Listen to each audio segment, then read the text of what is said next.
갈라디아서 우리 5장 16절 한 절 같이 보겠습니다. 내가 이르노니 너희는 성령을 따라 행하라. 그리하면 육체의 욕심을 이루지 아니하리라. 아멘. 성령을 따라 행하라. 오늘 말씀 제목은 성령 하나님은 우리를 위해 무엇을 하시는가 봅니다.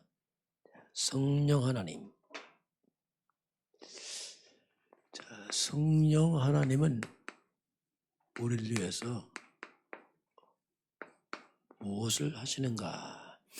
이번 주 우리가 블레셋 시대의 준비.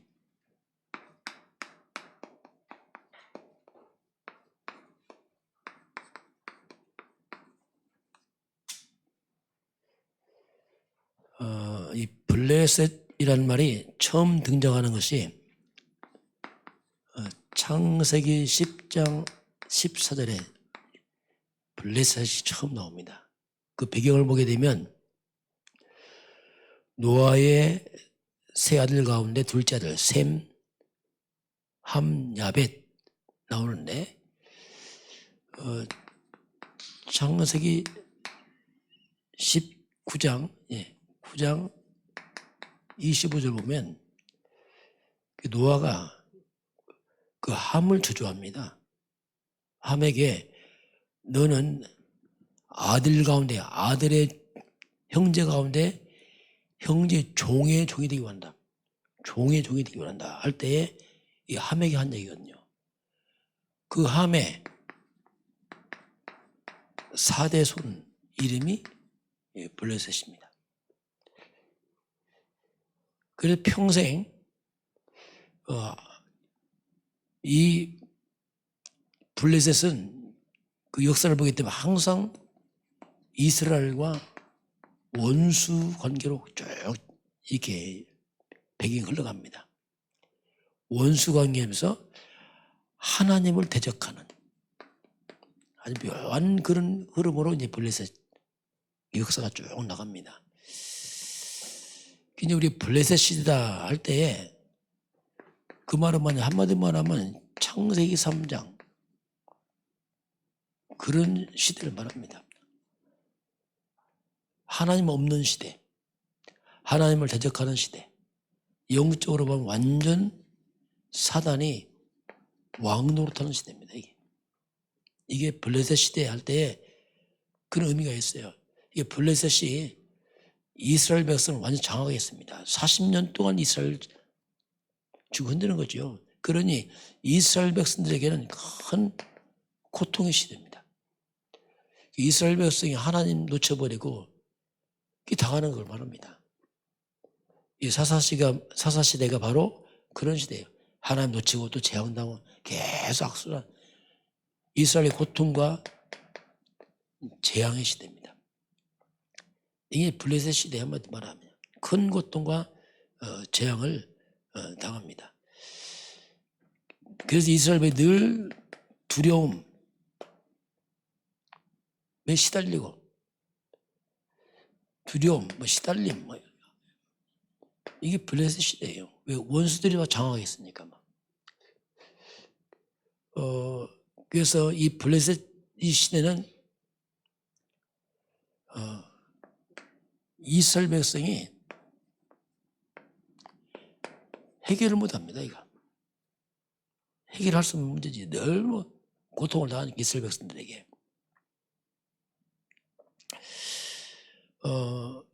뭔가 이 말은 우리 인생에 아주 오래된 문제. 세상 말로 말하면 지긋지긋하다 있잖아요. 그런 거. 이런 걸 말합니다. 오래된 문제고 아주 이 고질적인 문제. 이스라엘 백성이 해결할 수 없는 이런 문제들이 있습니다. 이런 것들이 우리 개인에게 있기도 하고 우리 가정 가문에 된 문제들이 있어요. 어떻게 보면 집안에 대물림되는 아주 오래된 것들. 우리 힘으로 해결 안 되거든요. 반복되고 시달리고 고통당하고 이런 것도 있습니다. 지금 이 시대가 이 정신병 시대입니다. 이게 해결 안 되는 거예요. 우울증, 조울증, 공황증, 조현병. 아무리 과학이 발달하고 아무리 성공한 손벌어도 해결이 안 되게.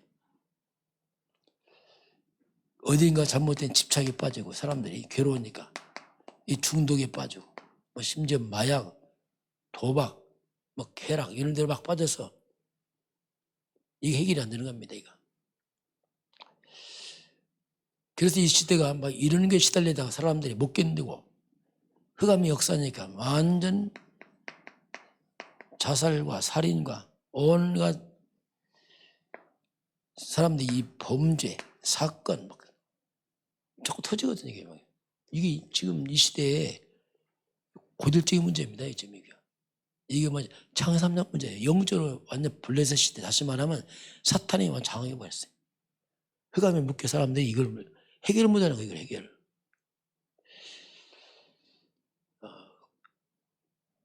자, 그래서 우리가 이런 문제를 우리가 어떻게 해결할 것이니까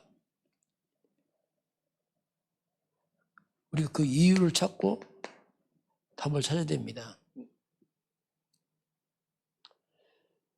이 근본 이유는 이 하나님 떠난 문제거든요. 이 근본 이유가. 우리가 이 근원적 해결해야 돼. 근원적 해결. 임식을 막 근원적 해결을 하는 게 그게 복음입니다. 우리 개인도 있거든요. 우리 개인도 뭔가 내 자신의 오래된 문제, 반복되는 문제, 고질적인 문제, 그래서 악순환되는 문제 이런 것들이 있어요. 그걸 해결 안 됩니다. 결심해도 안 되고 다짐해도 안 되고. 왜냐하면 근본 문제였습니다. 이것은 진짜 우리가 복음이 아니면 안 돼요. 우리가 지금 카드 있잖아요. 주는 그리스도 이게 그냥 보통 말이 아니에요. 그리스도는 하나님 만나는 길, 다시 말하면 모든 흑암에 벌써 빠져나오는 길을 말합니다. 해방되는 길, 이 길은 권세, 그리스도, 예수님이 그리스도십니다. 막 이 선포가 이게 그냥 하는 말 아니에요. 근본적으로 흑암을 꺾는 걸 말합니다. 그래서 이 창세기 3장에 시작된 이 블레셋 문제가 창세기 3장 15절에 뭐냐, 이걸 막는 걸 말합니다. 이걸 사탄을 꺾는 걸 말하죠. 뱀의 머리를 상하게 하리라. 거기서 빠져나오는 길, 죄에서 해방하는 그리스도, 여자의 옷은 바로 그리스도. 우리의 주 예수 그리스도, 이 말은 영원한 답이고 완전한 답이고 이건 다 하나밖에 오직의 답입니다. 그래서 우리가 눈을 뜨면서 주는 그리스도 선포하고 주 예수님 그리스도시요. 입에 붙여야 됩니다. 이거 반복이 아니고 각인 뿌리 재앙 막는. 그래서 완전하고 영원한 답 예수님 그리스도. 자, 그럼 오늘 성령께서는 무엇을 하시는가? 그럼 성령께서 하시는 일 쭉 이제 성경에 나옵니다. 창세기 에 보면은 창세기 1장 2절 땅이 혼돈 흑암 공허 속에 있을 때에 하나님의 영이 수면에 운행하시니라 이렇게 나오면서 하나님의 영이 수면에 운행하시니라. 이 말은 창조 전에 우주 가운을 우주를 다스리는 만물을 운행하는 하나님의 영이 모두 운행하는 이게 나와요. 창세기 1장 26절 하나님이 우리가 우리 형상대로 살아나면 우리가 우리 형상대로 이렇게 나옵니다. 이 말은 하나님이 성령께서 창조에 역사하신 거죠. 성삼위 하나님께서 창조에 같이 하신 건 성부 하나님만 하신 게 아니고 성자 예수님, 성령 하나님이 같이 창조, 우리가 우리 형상대로 우리 모양대로 이렇게 성경이 이렇게 우리에게 말씀을 하고 있습니다. 그리고 성령께서는 요한복음 3장 5절 보면 우리를 거듭나게 하십니다. 니고데모와 예수님과 대화 속에서 예수님께서 물과 성령으로 거듭나지 않으면 하나님을 볼 수 없고 갈 수 없다. 이렇게 말하죠. 영적인 영적으로 인간을 거듭나게 하는 게 뭐냐? 성령의 역사입니다. 성령이 아니면 우리가 거듭날 수가 없지요. 자, 그리고 고린도전서 3장 16절 너희가 하나님의 성전인 것과 하나님의 성령이 너희 안에 계시지 못하느냐? 자, 성령께서 우리 안에 계시지 못하느냐? 그래서 우리가 하나님의 성전이었단 말이면 내 안에 하나님의 영이 임했다는 얘기거든요.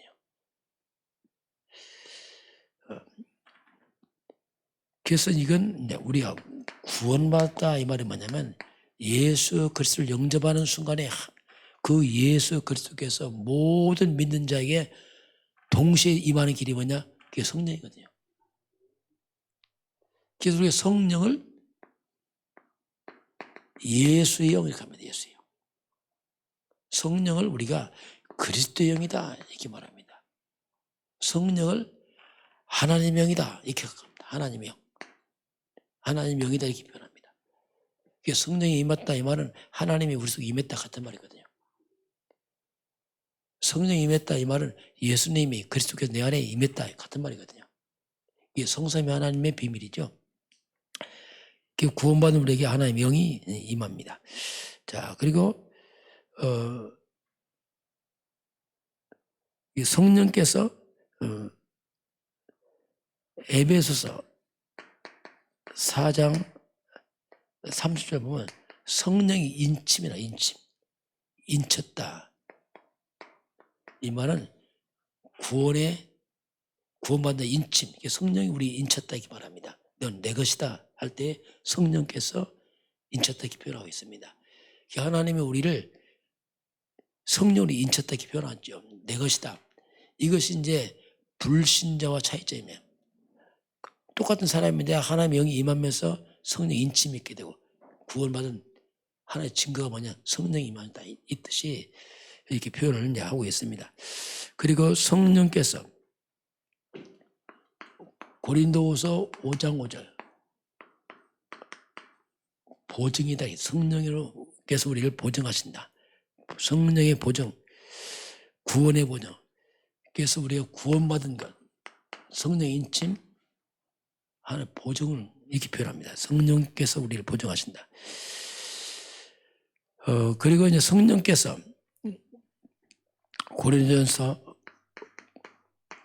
2장 10절 11절은 하나님이 우리에게 성령으로 모든 걸 보이시고 깨닫게 하십니다. 성령께서 깨닫게 하시고 보이십니다. 하나님의 우리에게 은혜로 주신 것을 알게 하십니다. 성령께서 모든 것을 은혜 주신 것을 깨닫게 하시고 알게 하시고 성령이 아니면 이런 하나님의 은혜를 알 수가 없어요. 우리가 성령의 도우심을 구해야 됩니다. 성령인도 성령의 은혜 아니면 알 수 없습니다. 하나님 모두 성령으로 알게 하시고 깨닫게 하시고 우리를 그렇게 하십니다. 자, 그러면서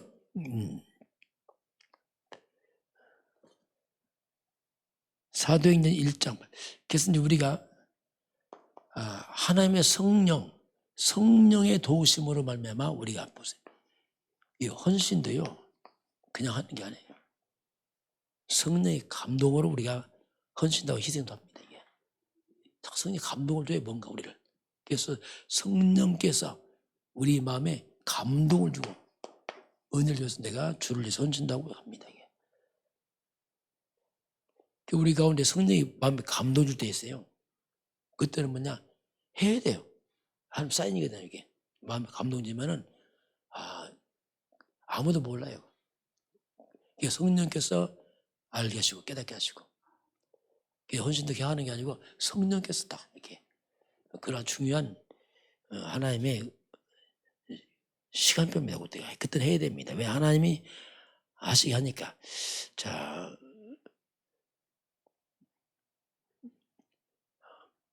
로마서 8장 26절 보면은 우리 연약함을 도우신다고 합니다. 말할 수 없는 탄식으로 우리를 기도하시고 우리 연약함을 도우시는. 우리 주 예수 그리스도께서 성령으로 임했기 때문에 성령께서 우리를 깨우치고 알게 하시고 은혜 주시고 연약함을 도우시고 성령이 함께 인도 충만, 이게 중요합니다. 그래서 우리 기도하고 이건 아무도 뭐 영적인 하나님 우리와 관계를 말합니다. 자, 그러면 우리가 할 일은 뭐냐 이거죠. 이제 성령의 지배를 받는, 우리가 성령의 우리 지배를 받아야 돼요. 예수님이 마지막 하신 말씀이 사도행전 1장 6절 8절에 예루살렘 떠나지 말고 아버지 약속을 기다리라. 너는 몇 날이 못돼 성령을 받을 것이다. 언제 회복됩니까? 예수님이 그건 알바이다. 오직 성령이 임하시면 내가 권능받고 내 증인이 될 것이다. 주님 마지막 내가 오직 성령 충만 받으라. 그러면 너희가 내 증인이 될 것이다. 우리가 할 일은 뭐냐? 성령 충만 받아야 돼요. 사도행전 2장 1절 4절 오순절날 성령이 임하니까 불같은 바람 같은 능력이 임하면서 이스라엘 초대교회가 막 일어나잖아요. 성령의 지배를 받는 사람, 성령 충만 사람들이 일어나서 이제 복음을 증거하는 딱 벌어집니다. 이게 초대교회 이제 그렇게 시작이 되지요. 자,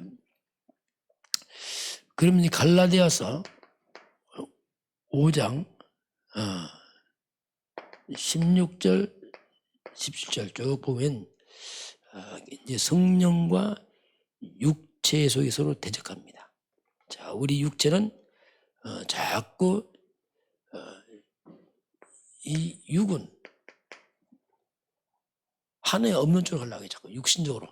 이 육과 성령은 서로 대적해요. 그래서 육체의 속을 따라가지 말라. 성령의 속을 따라가라. 육체의 속을 따라가면 나도 모르게 불신앙과 죄가 흑암속에 빠져버려요. 성령의 인도를 받으라. 성령의, 우리가 평상시 성령 육체의 속을 멀리하고 성령을 쫓아가는 걸 우리가 해야 돼요. 육체는 본능적으로 자꾸 하나님의 반대쪽으로 가려고 하죠. 그게 갈라디아서 우리 오늘 5장 하면 16절 봅니다. 거기 보면 성령의 소욕과 육체의 소욕을 잘 말씀합니다. 우리 16절 같이 해볼까요? 내가 이루노니 너는 성령을 따라 행하라. 그리하면 육체의 욕심을 이루지 아니하리라. 자, 성령을 따라 행하라. 그러면 육체의 욕심을 이루지 않을 것이다. 그러면서 그럼 육체의 소욕과 성령의 소욕 어떤 관계인가? 17절 봅니다. 육체의 소욕은 성령을 거스리고 성령은 육체를 거스리나니 이들이 서로 대적함으로 네가 원하는 것을 하지 못하게 하려 함이라. 육체의 소욕과 성령의 소욕이 서로 대적합니다. 육체의 소욕, 하나님 원하는 걸 하지 못해서 방해를 해 자꾸요. 자, 우리 18절 봅니다. 너희가 만일 성령의 인도하시는 바가 되면 율법 아래 있지 아니하리라. 육체의 일은 현저하니 곧 음행과 더러움과 호색과 우상숭배와 주술과 원수 맺는 것과 분쟁과 시기와 분냉과 다니는 것과 분열함과 이단과 투기와 술취함과 방탕함과 또 그와 같은 것들이라. 전에 너희에게 경계같이 경계하노니 이런 일을 하는 자들은 하나님 나라를 유업으로 받지 못할 것이라. 육체에서 끝없이 우리를 죄 가운데 빠뜨려서 하나님의 축복을 다 막아버리게. 그럼 성령의 인도, 성령의 열매가 뭡니까? 그것이 이제 우리 22절, 23절 같이 봅니다. 오직 성령의 열매는 사랑과 희락과 화평과 오래 참음과 자비와 양성, 충성과 온유와 절제니 이 같은 것을 금지할 법이 없느니라. 성령의 열매는 생명, 살리는 열매입니다. 육체에서는 내 생각은 내 시기, 미움, 막 복잡하고 있잖아. 막. 이게 내 육체의 소욕이란 말입니다. 하나님께서 육체의 소욕을 따라 지금 성령의 인도를 받으라. 이렇게 말씀을 합니다. 그러면서 우리 24절 같이 봅니다. 그리스도 예수의 사람들은 육체와 함께 정욕과 탐심을 십자가에 못 박았느니라. 우리는 죽었다. 성령의 인도를 받으라. 이렇게 말씀합니다. 오늘 성령께서 우리 안에 계시기 때문에 성령 인도, 성령 충만하라. 그럼 육체 욕심을 이루지 않을 것이다 이렇게 말씀합니다. 그래서 한마디로 블레셋 시대가 뭡니까? 육체의 소욕을 따르는 시대. 온갖 나중심으로 갔다. 성령 오늘로 충만한 날 되기 바랍니다. 기도하겠습니다. 하나님 아버지 감사합니다. 이 블레셋 같은 시대 같은 흑암의 세상 속에서 우리가 그리스도 언약 잡고 성령 내주 성령 인도받게 하시고 성령 충만함을 위해서 우리 가는 곳마다 흑암에 무너지고 생명이 살아나도록 축복하여 주옵소서. 지금은 우리 주 예수 그리스도의 은혜와 하나님 아버지의 그 놀라우신 사랑하심과 성령의 충만한 역사가 오늘 주 앞에 경배하는 모든 백성들 머리 위에 우리 대한민국과 북한과 중국과 237 나라와 5천 종족 이외에 지금부터 영원까지 함께 있을지어다. 아멘.